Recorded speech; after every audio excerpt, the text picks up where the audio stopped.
Hello, dear YouTube viewers. This is my next episode of repairing a phone. And this time, as promised, I finally decided to repair the Galaxy Z4 Flip that I bought earlier. I bought it a while back. I need to see if I can remove it from the box without ruining the camera setup here.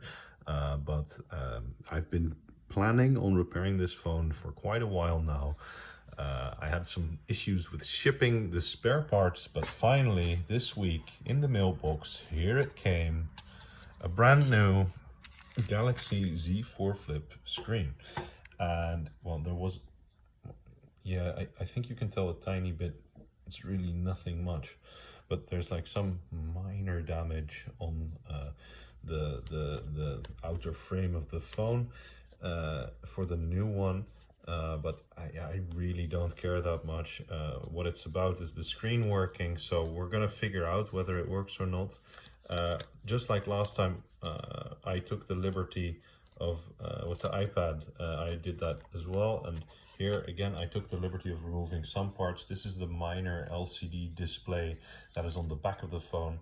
What I did is I just removed the cable from there. I removed like this tiny bit that was covering the cable. The cable went in there, and I decided to just like go ahead and take that off prior to the installation. I also removed the bottom cover, which I broke in the process, unfortunately.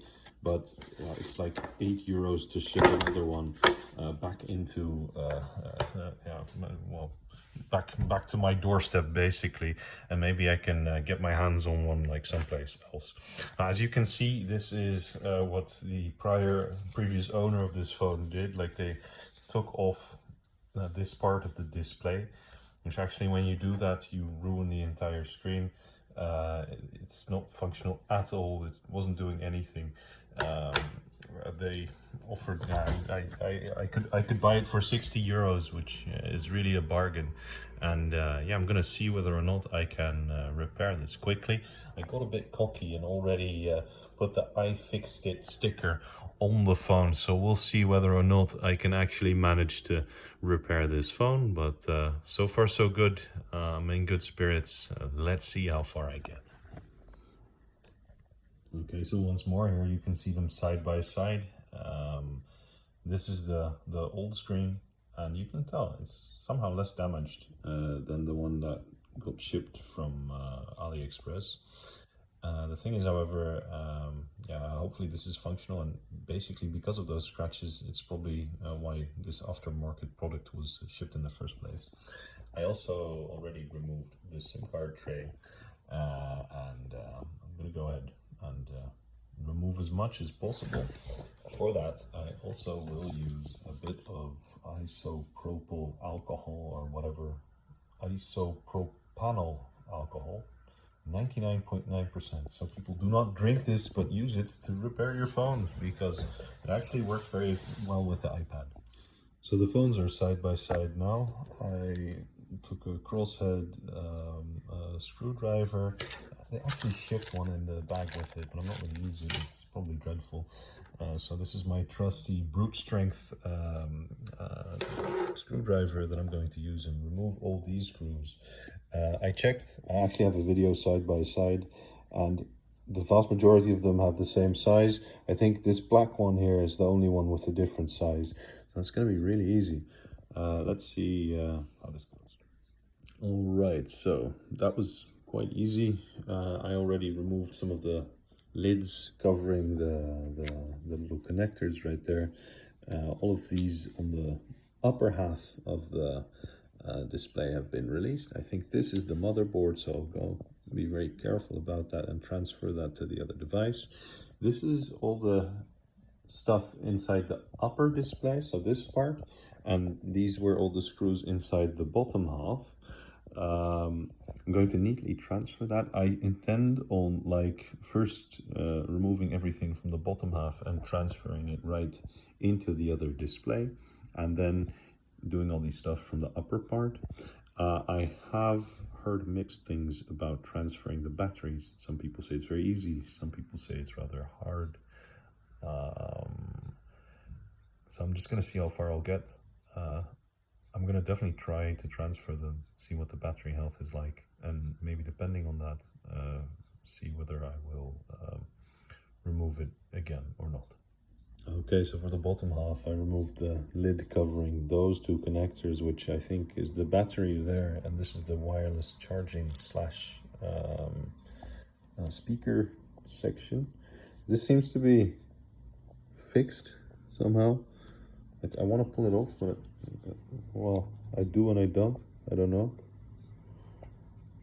It's like, yeah, it's gonna be all right. I just don't want to break anything critical, so I'm just pulling very softly. And that's the thing with these things, you always feel like you're somehow doing something critical, but then it turns out that yeah, I don't know, I'm gonna be a bit more careful because I'm not sure. But 90% of the time these things are all glued together, and like you just feel like, oh, what the hell am I paying for? This is just a bunch of glue and nonsense. So I'm gonna be careful, but I think it will be all right if I remove it. Okay, so it's a good thing I was a bit patient, because that is actually where the speaker somehow is connected. That gluey bit, I didn't pull too hard, hopefully. So if I don't have a speaker, it's gonna be my own fault. But I seriously don't think I damaged it. This is the USB-C port that I'm going to be removing. I noticed there was another screw in there, so I'm gonna go ahead and remove it. Okay, so the tutorial video that I'm using, which is right there, is telling me to first remove the upper part anyway, so I'm going to transfer right back. This is the motherboard, and I think I should be able to just like pluck it out right now. So I already removed the front-facing camera, which is right there. I actually have a spare one in my new display, so yeah, I just took it out, and I'm just gonna keep it just in case.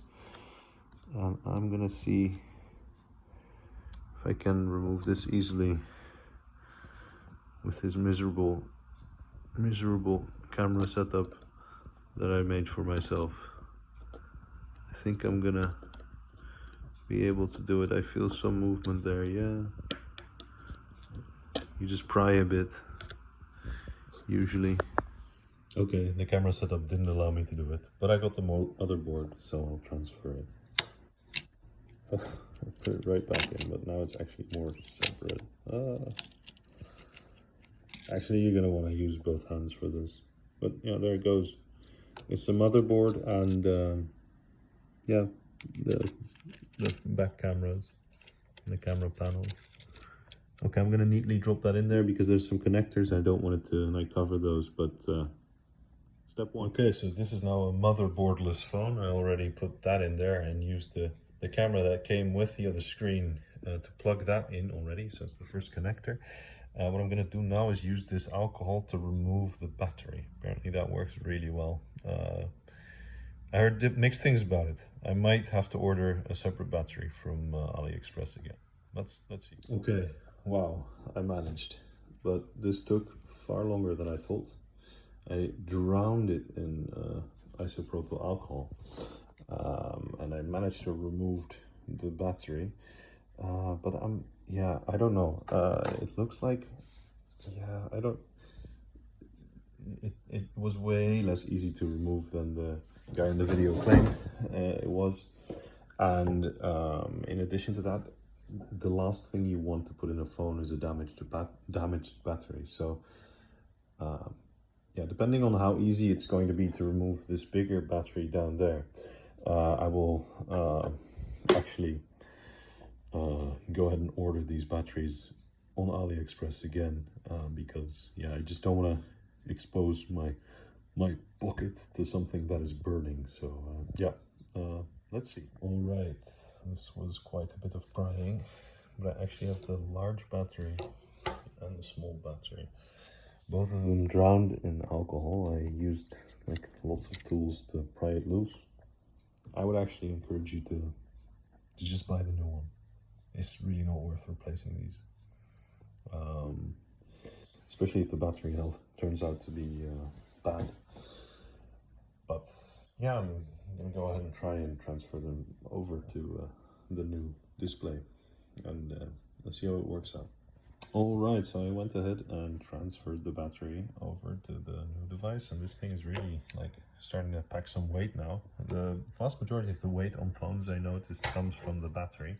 This is the old screen, the old shell. Yeah, completely useless. But yeah, well, I can salvage like this thing. That is the vibrator that vibrates when you're being called, and like, obviously the front-facing camera. So let's put it there for now.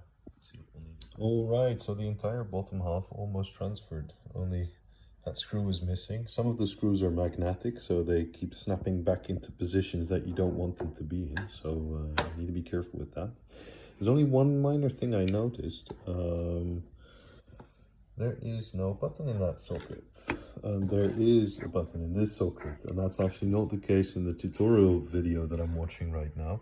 So what I'm gonna have to do is I'm gonna, well, make sure that I get that out and fiddle around with that a tiny bit. Meantime, I'm going to do the last bit. Yeah, thankfully that's not too much of a magnetic area, but well, with this screw I transferred the entire bottom half of the phone into the new display. So yeah, it should be functional. I hope I connected all the cables correctly. I hope that I can get my hands on like some screen or like some back cover that's actually conducts energy that will be transferred to the battery, like it's a wireless battery transfer bit here, that black cover. So hopefully I can get that to work. But well, that was basically all for the bottom half. Now I still have the upper half, and it just seems to be a couple screws and that mini battery that we have right there. So well, hold your horses, this might work. All right, so I managed to remove it, and hopefully I can fiddle it right back in there, and it's going to be a bit of prying. I hope I didn't break it either. It's just a sticker. Like, there's actually, for if you're going through this same thing, there's a little bit of plastics. There's a little cave into the plastic, a little hole in the plastic that you can use to pry this thing out, so that it doesn't take you too long. This is just a sticker. Like I said, this whole thing is glued and stickered together. Alright, so I did manage to put back in the button. Here you see the original one, no button. Here's the other one. The button's right there. I already attached these plates, this plate. I do have something weird where the 5G thing didn't really connect to anything, and I didn't pay attention when I was removing it, so hopefully it actually can connect. I couldn't get the SIM card tray in earlier, so fingers crossed. Oh my. I transferred every single part now, apart from the last rear display. And yeah, like I said, I don't have the cover for the bottom side, but yeah, well, I'll put on the top cover soon. I did notice that, so the 5G cable just seemed a bit off, and I put a screw there. I hope I didn't damage the motherboard there. Like I just left it there somehow. So I just hope it's not damaged. We'll see when it turns on. If it does turn on, I'm gonna have to have the next problem, because I think the previous owner's settings are still on there, so I'm gonna have to remove those. The tricky thing is, I just hope I connected all these little cables properly. That last one goes in there. Well, all of these are obviously reconnected, but we're gonna have to see. It's a leap of faith. Okay, this is promising. Let's see. Oh, so the moment of truth. There's actually a power sign on the outer display. But now, like, I put that panel back on, so it doesn't have the lower panel, but I wonder.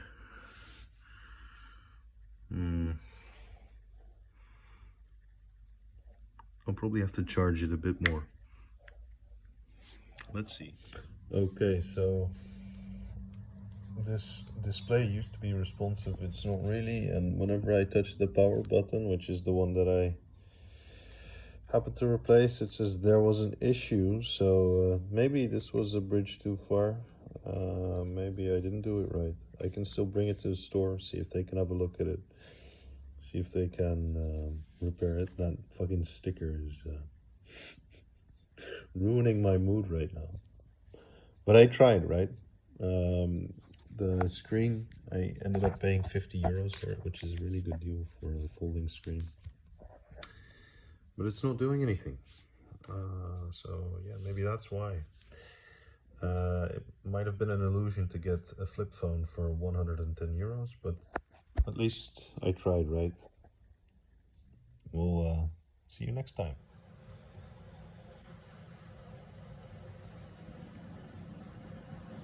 Unfortunately, this is all the screen will do. So it's doing something, but not what I wanted to. Take care. Maybe it's something with the motherboard, but I think it's actually a faulty screen. I'm not sure now. I really don't know. It is what it is. It was worth a try, but it was a bridge too far.